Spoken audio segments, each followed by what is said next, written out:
Le bassin versant de la combe de Biofond à la combe de Surmont est un territoire de moyenne montagne à l'est du département du Doubs. L'agriculture sur ce territoire est orientée vers la production laitière, la fabrication de fromages à haute valeur ajoutée comme les AOP Comté, Morbier et Mont-d'Or.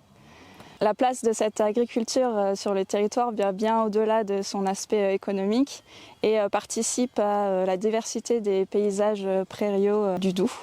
Malheureusement, ces 10 dernières années, les pratiques agricoles se sont orientées vers l'intensification des prairies, ce qui engendre la baisse de la diversité floristique.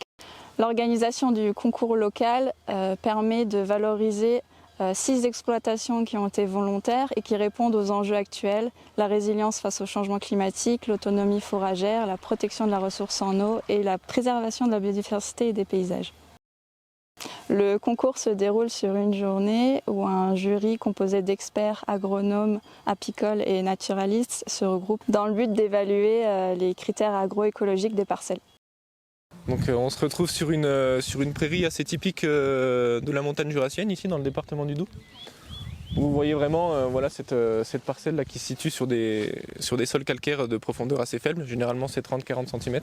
Et on le voit bien avec tous ces affleurements rocheux ici qui émergent et qu'on voit sur la parcelle.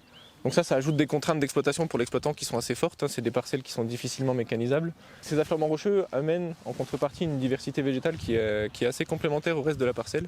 Donc on se retrouve sur des milieux qui sont très très riches pour la flore et pour les insectes associés. Donc ici aussi une espèce caractéristique des pâturages un peu d'altitude qu'on va retrouver surtout à l'étage montagnard et à l'étage subalpin, qui se nomme Carum carvi, le cumin des prés. En ce qui concerne le volet agronomique et fourrager de la parcelle, on s'intéresse à la place de la parcelle dans l'exploitation, notamment à ses accès, son éloignement du siège d'exploitation, aux objectifs aussi que l'exploitant met derrière cette parcelle. Et puis on va faire le lien entre les pratiques, le milieu, pour observer la flore et son évolution.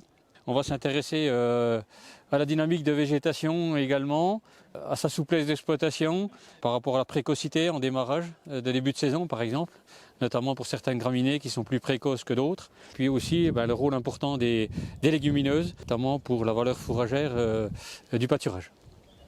Je suis ici au concours des prairies fleuries parce que j'ai participé 2 années à la file, donc en 2017 j'ai eu un premier prix avec la chance d'aller à Paris avec 97 espèces différentes de fleurs recensées dans la parcelle, au bord du Dessoubre, donc une vallée assez chère à mes yeux pour sa protection. Avec le concours des prairies fleuries, je crois que nous sommes complètement dans l'esprit et dans la charte proposée par le parc naturel régional du Doubs horloger, c'est-à-dire faire de la communication sur des actions qui mettent en valeur notre patrimoine naturel et puis également dire qu'on est dans un territoire vivant, habité, où il y a de l'exploitation agricole, de l'élevage et que l'élevage il peut se pratiquer d'une manière plus respectueuse de l'environnement. Et qu'avec des prairies d'une telle richesse floristique, on aura des produits de bonne qualité, un comté de bonne qualité, etc. Donc il faut valoriser ce genre de pratique, il faut valoriser ce type d'exploitation et le généraliser parce qu'il suffit de regarder d'autres prairies pour se rendre compte qu'on n'est pas toujours dans un cadre aussi merveilleux que celui-ci.